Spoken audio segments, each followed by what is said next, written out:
Hey everyone, welcome to episode 17 of Food Culture Curious. I hope everyone had some wonderful winter holidays. On today's episode, I'm just going to talk a little bit about my winter holidays and my cultural foods. So this will focus on Christmas, New Year's, and the Epiphany. Enjoy! Hey everyone, welcome to Food Culture Curious. My name is Areli. I'm a registered dietitian on a mission to help healthcare professionals be more culturally inclusive with their nutrition recommendations. So today is a really short episode. I just wanted to talk about our winter traditions in my household.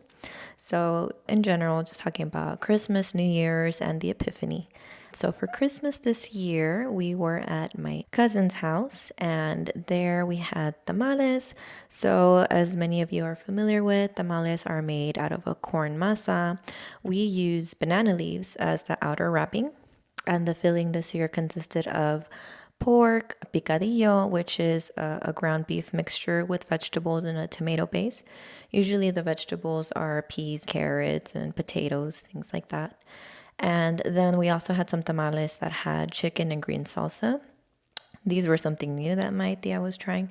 And also, we have new family members that are vegetarian. So for them, we had spinach and cream cheese tamales. Everything was super delicious, of course.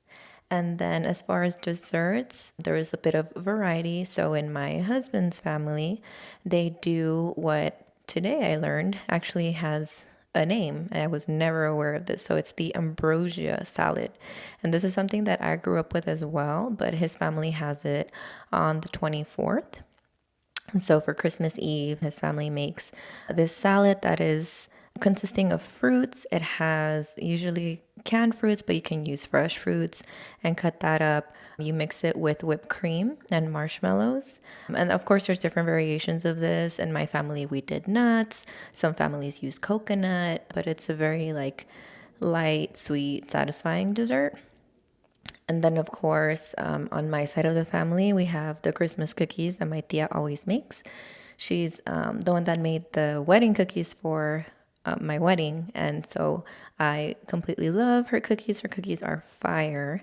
And this year she made little boxes for everyone to have a variety of her Christmas cookies.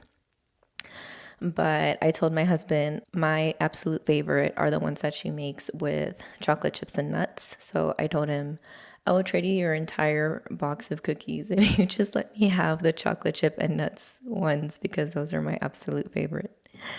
But yes, that's what we had at my house. Usually we'll have, hot chocolate in the winter season. So of course, or hopefully you've heard of, chocolate abuelita or chocolate barra. These are just different brands of Mexican hot chocolate. Mexican hot chocolate usually has some type of cinnamon or spices in it that makes it a little bit different. And then for New Year's, we have a few different things. Some of them are just food related, but not necessarily food you eat. So for example, for good luck in my household, we would actually take dry lentils and throw them into the air at midnight. So this is just supposed to symbolize, good fortune.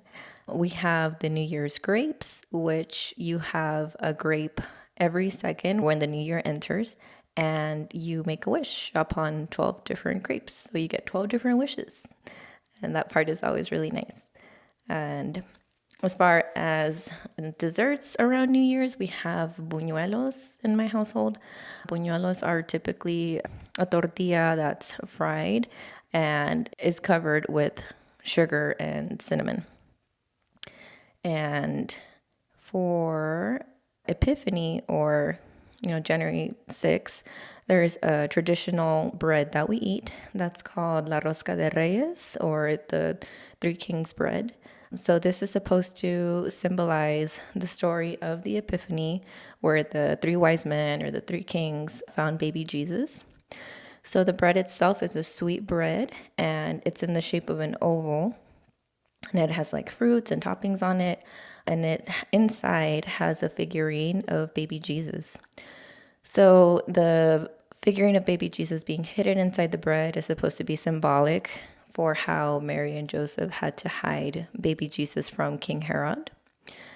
And whoever gets a cut of the bread that has baby Jesus is actually supposed to bring tamales and sometimes champurrado or hot chocolate, depending on your family. Everyone's traditions are a little bit different, but we're supposed to bring tamales on February 2nd. So that was it for today. I just wanted to give a little recap of my holiday traditions growing up. I know sometimes I mention it in some of my episodes, but it was just fun to, especially now that I'm doing this podcast, learn a little bit more about the backgrounds of some of these foods. So learn a little bit about the history. All right, guys. Well, that's it for today. I had a wonderful time yesterday. I actually met a bunch of dietitians from all over Houston who are Latino, and it was just so nice being able to connect with people and to talk about their cultural foods. Hopefully, I've met a couple of people that I can bring onto the podcast, but I fully encourage you, to always stay curious, try different foods, and get to know dietitians and people of different backgrounds. I also have 2 dietitians I'm going to interview in the next month that I'm very excited about, so keep an ear out for that. And finally, I have had one episode be requested, which is my episode on my journey as far as becoming a dietitian and what I've done since then, especially because one of my first jobs was being a dietitian in a max prison. So I'm going to talk a little bit about that. Hopefully it'll be a fun episode. But yeah, if you haven't already, add me on Instagram, Facebook, or TikTok. It's at Food Culture Curious, and our Facebook group, Food Culture Curious Dietitians. I hope to catch you next time.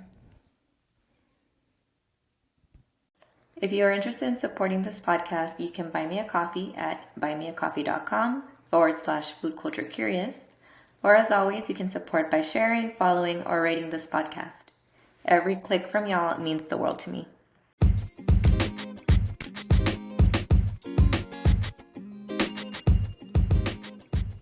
And now for a quick disclaimer.